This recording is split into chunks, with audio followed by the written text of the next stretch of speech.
it's us. Woo! Hi. You got this, Brian. You got it. I got this. Yeah, I am. And you're probably tired because you've been back east all week. Yeah, yeah. I got a Fitbit, so I can kind of see. It does a sleep tracker. So for the Sunday night, I flew out Monday morning, so I got 5 hours of sleep Sunday night. I got 5 hours of sleep Monday night, and I got 3 hours of sleep on Tuesday night.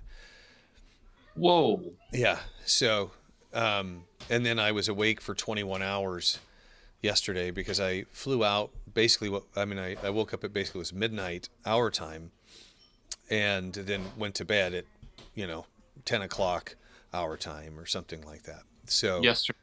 yeah. Wow. Yeah. So I'm still we're running on fumes, but grateful that having an opportunity to spend some time with some really cool people. So, Well, I'm glad you got back safe. That's the important thing. So, yeah. By the way, I got to do a better job of picking seats. I got to do better. were you crunched?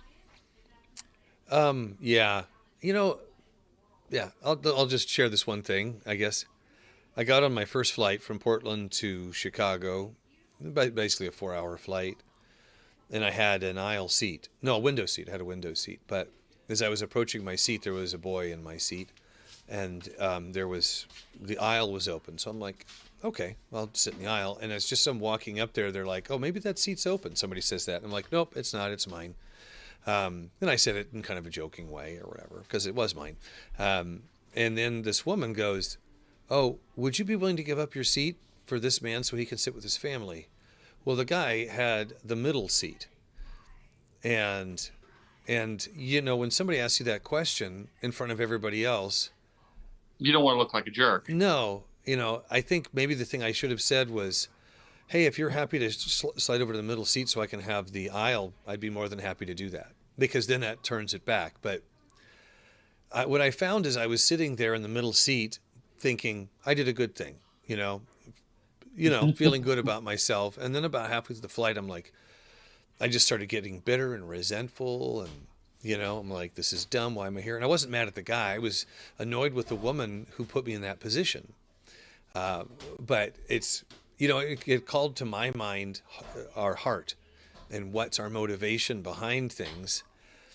And if you're doing something expecting a reward, in that moment or something, then you're probably not doing it for the right reason. And so that was very convicting for me. I did it to avoid humiliation, and I did it, so I would feel good about myself, my generosity or whatever. Like, I was missing something, Reminds me of Ecclesiastes 7:20 that says that even a righteous man in doing good still sins. In that, meaning that even for most people, even when we do something good, there's a little bit of motivation inside there. Yep. Wanting to look good, make me feel good about myself, maybe make God like me. I mean, there's so many things that it's easy to get corrupted, and God once in a while will point that out to us. But yeah, it's a common thing, man. It happens to all of us. Yeah. It's good to be convicted occasionally. Just a little nudge, a little adjustment. And I think it's good if we can be open to, oh, yeah, I got a ways to go. I got a long ways to go. We need mercy. We just need mercy. Yeah, yeah. So, well, let's catch people up on Ephesians and what you shared on Sunday. And we didn't get to, for various reasons, but we haven't actually been able to have any podcast talking about Ephesians at all yet. Yeah. So We talked about verses 3 through 6, so 1 through 6 really. um Verses 1 and 2 were just kind of an introduction, and then 2 weeks ago I did verse 3, and then this last week I did 4 through 6. And just a couple of pieces about it. It's one sentence. All 3 through 14 is a single sentence, and the basic sentence of it, the subject is God. He's the one that does the action. The action, or the verb in the sentence, is bless, and we are the object. God blessed us, and through Jesus. That's the basic sentence. And then it goes breaks that down into individual, expands on it, kind of blows up each one of that, what that means. And this last Sunday, I talked about what the Father had a plan. And you can see that through, he predestined us, he chose us before the foundation of the world. He had, all of this was done according to the purpose of his will. It's this idea that God the Father, before we did anything right or wrong, before anything, God in eternity past went, this is something I want to have happen. And it is to bless these people. And the point of it is not, and as much as we can get into the weeds with free will versus predestination, is that God wants you. God wanted you. And he particularly wants to bless you. He wants you to be his holy, blameless child, to adopt you and to have you close to him in eternity as part of his family. That's his plan. And all of this, of course, happens through Jesus, and it's all to God's grace, because all of that is God does the action, and we're the receiver of that blessing. And so that's why it's to the praise of his glory. And that's really what those first couple of verses are talking about. I think it's helpful to me that it reinforces that God is the one who is doing the action. We are the passive receiver of that, and to be reminded that it's the blessings that we have are not from ourselves. They're laid upon us, they're bestowed upon us, and something that I struggle with. Didn't we talk about we talked about insecurity, and we talked. There were a few things in there, right? We should feel secure.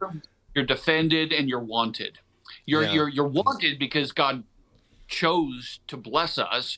You're defended because it's, whenever you have these thoughts of, I'm a bad person, I'm not good enough, I'm not wanted, and all these things, there's this defense through Jesus that's not true. And then it's secure because ultimately these aren't yours. This is something that was given to you, and it's not because of your actions. Ultimately, it's a grace thing. So, yeah, you're secure. Yeah. And that's a strong word for me, secure and insecure, because I think there's like fear versus confidence, or I think there's something that goes in there together. When I was in a hotel room on Tuesday night, I heard a sound that I thought was in my room while I was trying to go to sleep. I didn't, but I thought I did, right? Just one of those things where, did somebody try to open my door? Or what's going, but that was insecure, right? That was, something's not right. Do I need to be worried about this? I am worried about this. And sometimes it's justified, and a lot of times it is manufactured. It's our imagination. It's our own perception of the way things are laid out. And then I remembered my great-grandmother, who indirectly gave me confidence that whatever was going to happen, but ultimately if I believed in Jesus, that I was going to be with him. And that reminder is secure, right? It's like it trumps, excuse the term, but it lays over the top of the insecurity and says, you don't need to worry about that, because the blanket that I'm laying over you of Christ and his sacrifice for us covers all that stuff. So Hmm. all the things that you're worried about there, if you just lean into Jesus and your security in him, it eclipses the rest of that stuff. And that's actually what I was thinking in the hotel when I was kind of allowing my imagination to get the better of me. I'm like, but Jesus, right? I Yeah. if it is very unlikely somebody's breaking into my room to murder a random consultant, so we can let that go. Um, and even if that, even if for some reason this is my time to go, at least I know where I'm going, and that will be a wonderful thing. Um, so it's it's funny how these, if we allow the message to permeate, that the application is not far behind. Yeah. And that was what I was getting at, is the secure this, because most of us do struggle with some sort of insecurity, some kind of sense of, am I okay, of some kind of degree. Yeah. And that I really do think that's Paul's. He wouldn't use that language because that's a very modern psychological type language, but I really do think that's his point. And we lose that in these debates over the free will predestination thing.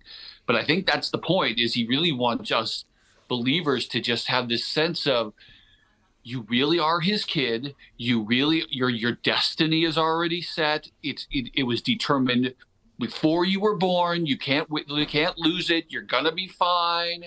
All these blessings are yours. I know you feel bad about it. I know you're worried about all this stuff. Just rest in the Father's hand. He's got you. He's got you. You got a defense. You're wanted. You're going to be his. Just relax. And that's really hard work. That's Well, really hard work. question for you, and this you may not have an answer off the top of your head, and there's not a right answer to it. But what are the things that we tend to do when we feel insecure? To compensate for our insecurity. Off the top of my head, I know one thing is that we try harder to control our Yeah, circumstances. we do. It's true. We do.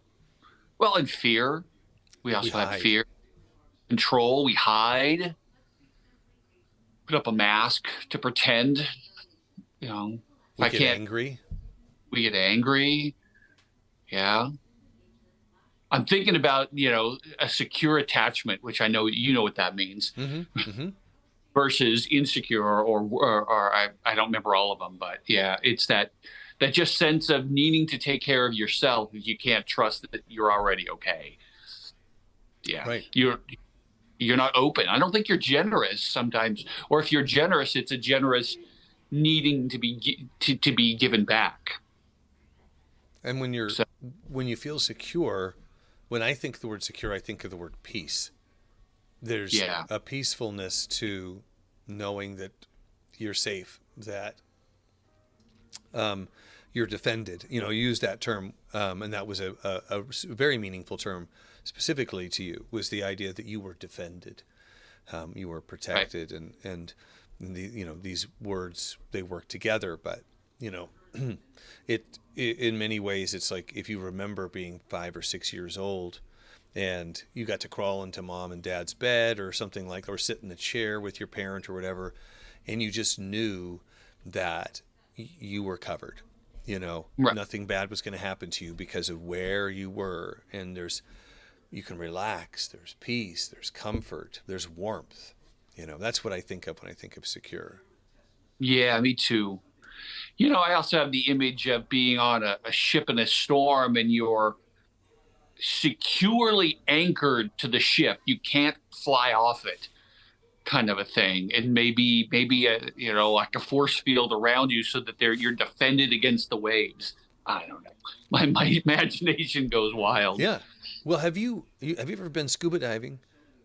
No, that terrifies me. Okay, so I love scuba diving. I mean, it's been a long time since I went, but I remember I went scuba diving once off the coast of Cozumel, and the seas were really rough. But I was under the water and I could look up and see the waves and see how violent it was and see everything that was going on. But where I was under the water was, there was nothing happening. It was as if there was no storm up on top. It was just me, just basically weightless, relaxed, swimming through the beautiful Caribbean waters. When I tried to come out, the waves just beat the heck out of me. You know, but while I was kind of in that space underneath the waves, I was protected. You know, I was shielded from that. And then so that's one of those wonderful, like peaceful things. And there's a lot of people who are terrified of the idea of I'm going to be underwater and breathing. And I'm very comfortable with that. But that's one of those things when I think about secure, I think about that there may be all these things around you that are trying to tell you that you should be scared, that you're going to be hurt, that this is a bad situation. But somehow when you're secure, you are a degree away from that, and you can kind of look at it maybe almost as if you're separated from your own body a little bit. That's fantastic. And it makes me think of two things. One, I mean, that's such a great illustration for what it means to be in Jesus. You know, you're in the water, you're in him. So the waves can crash, but you're buffered. There's a protection there. And it also makes me think that when we get to chapter 4, Paul wants us to be mature in Christ so that the winds and the waves don't toss us about, which is what we're talking about. If you're mature in Jesus, you're secure. You know you're going to be okay. So I'm going to use that when we get to chapter 4. Yeah, go for it. Yeah. Well, so let's talk about some of the other words. So, I mean, we just talk about defended. If you don't mind just kind of walking through the words a little bit. Can you share again where the word defended kind of came into you personally, where that had power? Oh yeah, I think for me, I can be really critical on myself. I can be Yeah. really hard, and I know I'm not alone. There's a lot of people who have an inner voice that's can be pretty like, yeah, you screwed up again or something like Yeah. that, Mm-hmm. or sin or just mistakes and for me, this sense of having a defender is really, really helpful. That I don't have to defend myself against other people. I don't have to defend myself against myself. I think about Paul saying that he doesn't even judge himself, but we judge ourselves all the time. And I just that sense of, in Jesus, I really am free of charge. I really am his holy adopted son that he takes great joy in. And I may not, I need a defense against myself. And he's my Mm-hmm. defense, and so that really helps me, that resonates deeply with me, that whole defense sense.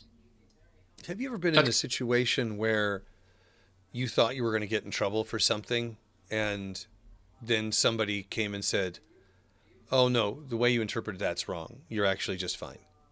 You know, whether like you broke a rule or you turned the wrong direction on a street or whatever, and then you found out